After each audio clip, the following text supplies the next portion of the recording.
pour apporter quelques éclaircissements sur les déclarations faites sur une certaine femme, Khady Ndiaye, responsable APR à Mbao.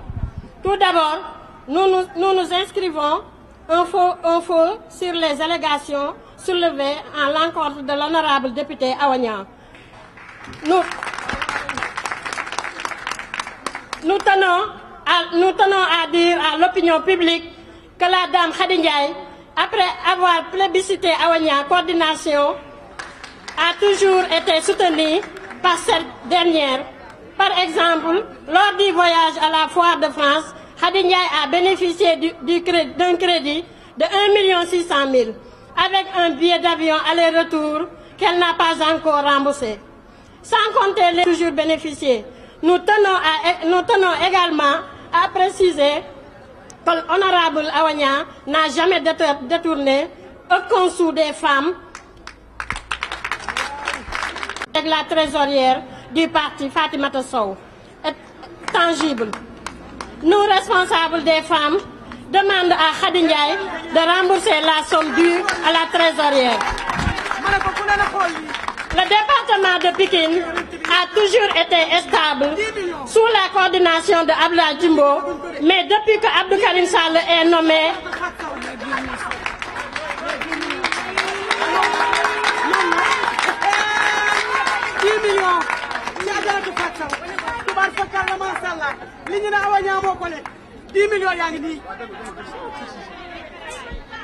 le table en utilisant des personnes qui sont à sa merci.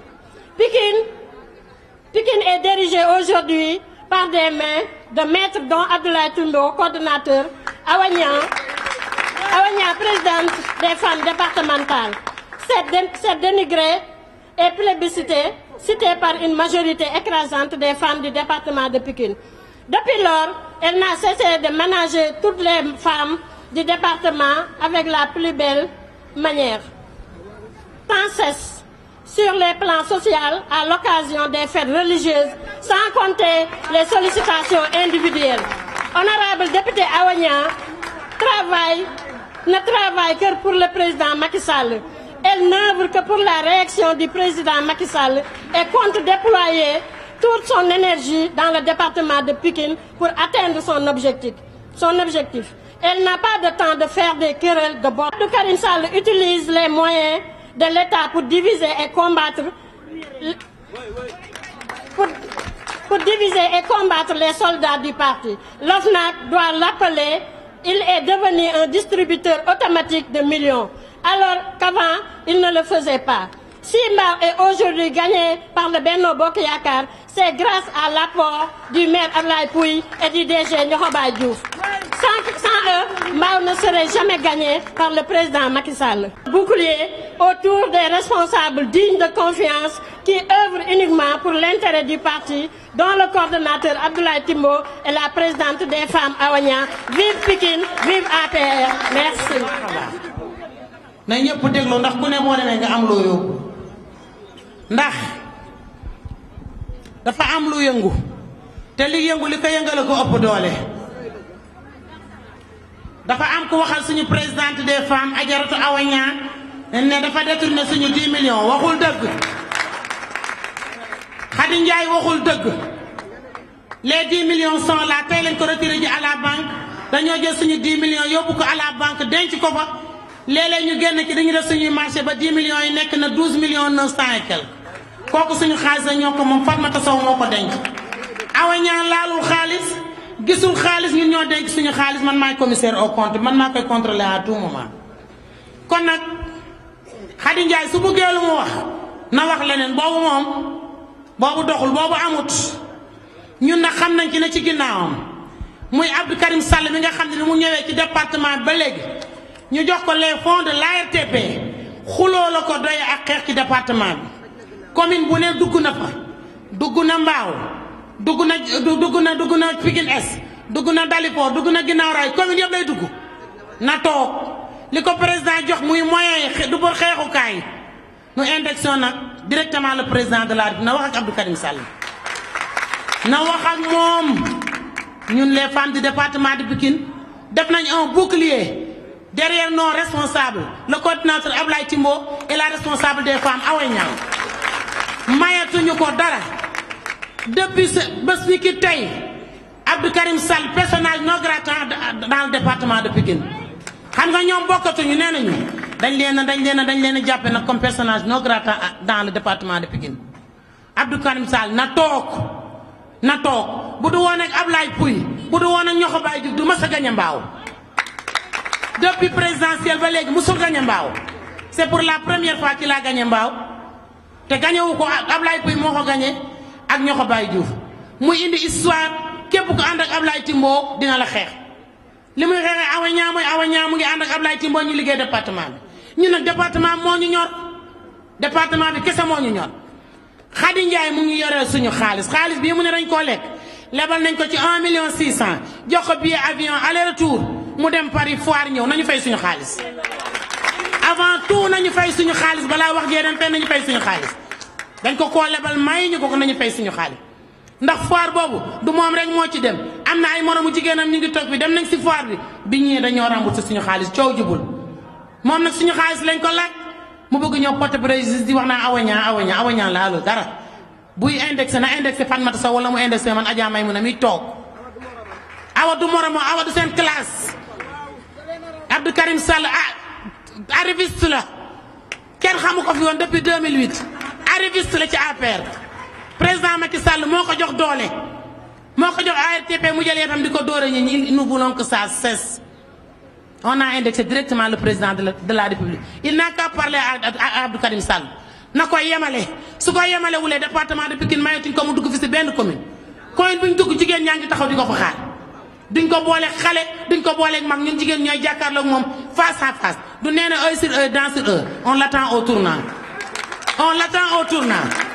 ñun duñu daw duñu daay amuñu lu ñu ragal ci Abdou Karim Sall seen kaal mooy kan Khady Ndiaye moom du góor Khady Ndiaye moom du góor jaam la Khady Ndiaye moom du góor jaam la am na loo xamante ne rus nañu ko wax ci kanamu jigéen ñi di ko dégg fi mu jaar ak Awa Niang yéen a dégg léegi kaset bi tagg yi mu tagg Awa Niang taggal ko ay maamam xaalis rek la gëmul dara xaalis rek wóor na ma war yàlla na xaalis weex tal lañ ko jox tax mu dugg ci presse bi di wax ñun xaalis yóbbuwul suñu fi duñu jaay suñu ngor nous serons toujours loyaux et fidèles derrière nos deux responsables Adjaratou Awa Niang et Ablaye Timbo notre coordinateur départemental Khady Ndiaye nag bu yeboo na pare bàkk na jaag te jaag a ngi taxaw di ko xaar du ñun jigéen département bi lay sóoru am na problème moo ñëwoon de moo daan wax moo daan dem moo daan dikk moo toog ba ni ñëwatul c'est son affaire mënuñu yàqal dara mbaaw gee waa mbaaw ñu ngi fii toog jigéenu mbaaw yaa ngi nii toog jigéenu mbaaw yaa ngi nii toog amul dara na wuti base amul base bala ngaa politique dangay wuti base Khady Ndiaye amul base xaalis la gëm xaalis bi ko Abdou Karim Sall di joxe moom lay attaqué jigéenu département Pikine di attaqué notre responsable Awa Niang tuuti na ci bu yeboon nag na pare takki bagage am baax te xam ne jigéenu département Pikine ñu ngi koy xaar nañu fay nag suñu xaalis coow li bari na de mais na génne suñu xaalis nag fay ñu ko foofu laa yem ba si kanam.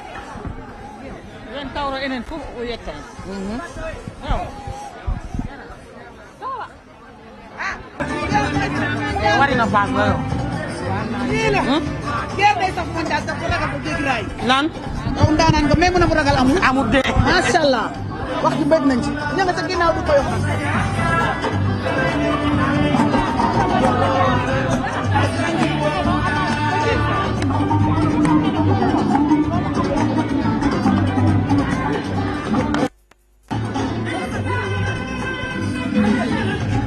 maa ngi tudd Fatimata Sow responsable des femmes Pikines.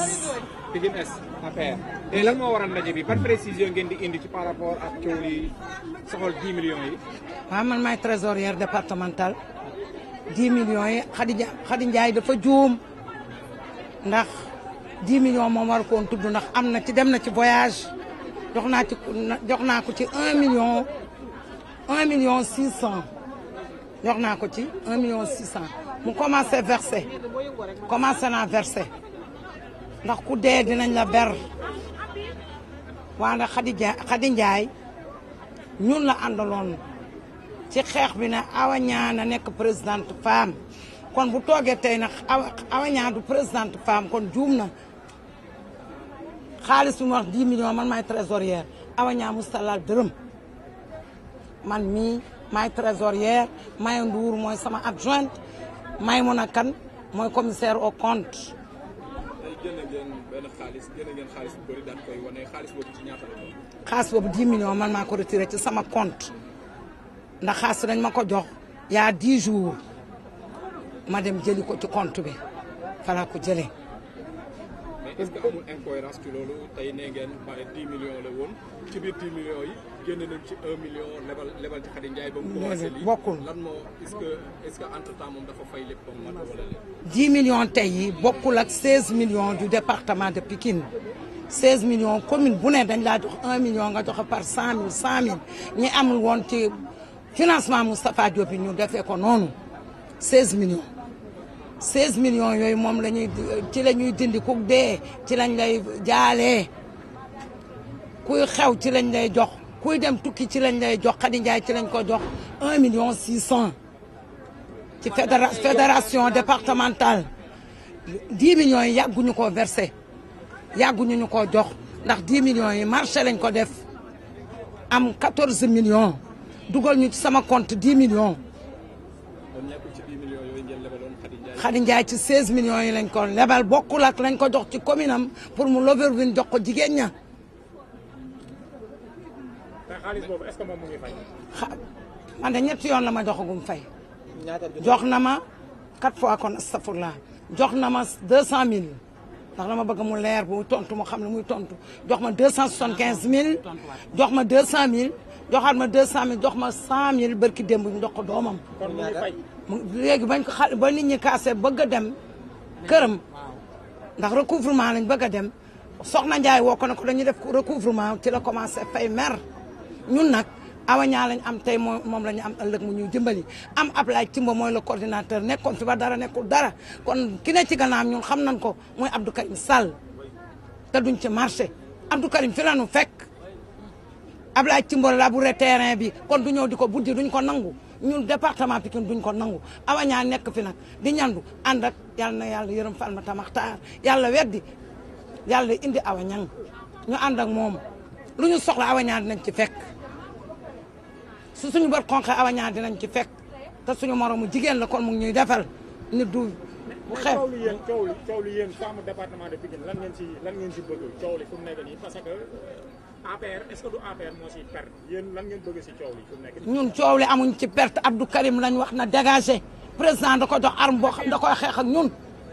xeex ko coordinateur xeex ko jeune xeex ko jigéen xeex ko góor président da ko waroon président lam ko jox da ko waroon a defee département bi mais président arme boo xam ne la ko jox mu ñu koy xeexe matt nañ ci tànk matt nañ ci bopp Abdou Karim jooy nanu yuuxu nanu Pikine yuuxu na. mais pour yéen Abdou Karim Sall lan la bëgg parce que yéen. coordination bi la bëgg te du nekk. jigéen ngeen kenn la fa bëgg a tabb. boppam moom nee na man dégguma Khady Ndiaye Abdou Karim xeex Awa Niang bi Awa Niang li mu ànd ak Ablaye Timbo la koy xeex Ablaye Timbo lay xeex nañ wax dëgg gi li Abdou Karim bu dee lii la nar ci ñun kay na fi jóge bu dee lii la nar ci ñun yàq le département de Pikine ñun jal ko ba mu jàll mu di ko yàq na fi jóge lu ñu tabax mu toj ko ci département Pikine na ko dina fi jóge ci mu bañ lu mu organisé mu indi ay nervi ay mbër la fi indi le département de Pikine na génne loxom ci ñun dokku fi baaxul ci parti bi da koo yàq arme la jël ci xeex. il est nuisible. ma gën si Gambaaw.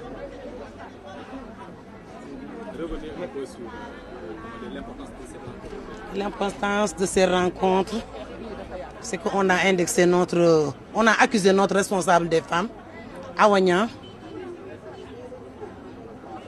pour dire que Awa Niang a mangé les 10 millions de francs que Cheikh Kanté nous avait donné. C'est faux et c'est archi faux. C'est faux et c'est archi faux. Et qu'est-ce qui s'est passé réellement? C'est quoi le problème? Ce qui s'est passé réellement, ouais. C'est Abdou Karim Sall qui est derrière tout ça.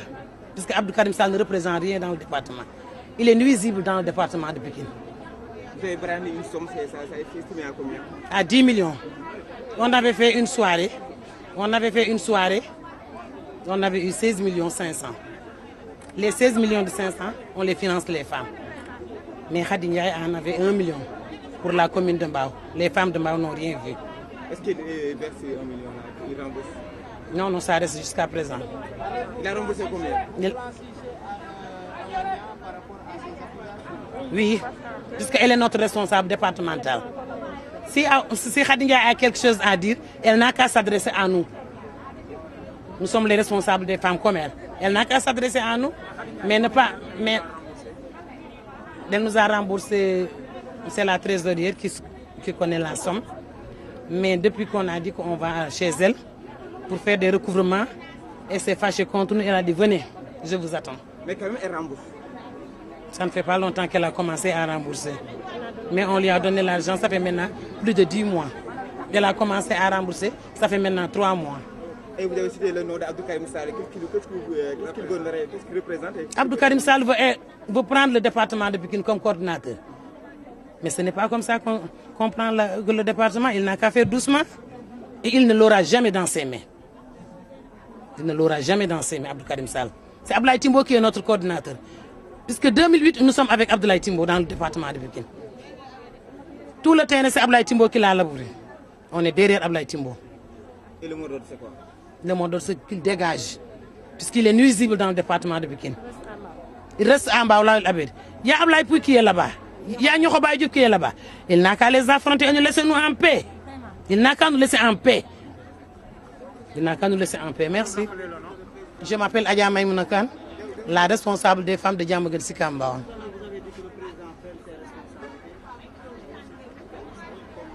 J'ai indexé directement le président Macky Sall. J'ai dit que c'est le président qui lui a donné les moyens de l'ARTP. Les moyens de l'ARTP, on ne lui a pas donné pour qu'il se mette à battre les responsables qui sont au département Pikine. Quand on organise un meeting, Abdou Karim Sall vient avec ses énergies. Tout ce qu'on organise à Pikine, Abdou Karim Sall vient pour saboter. Il n'a qu'à rester chez lui. Il a dit eux sur eux, dents sur eux, nous aussi. Nous aussi, eux sur eux, dents sur dents. On l'attend au tournant.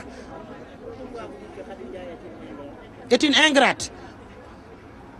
Si je dis que Khady Ndiaye est une ingrate, elle était avec nous. Elle était avec nous.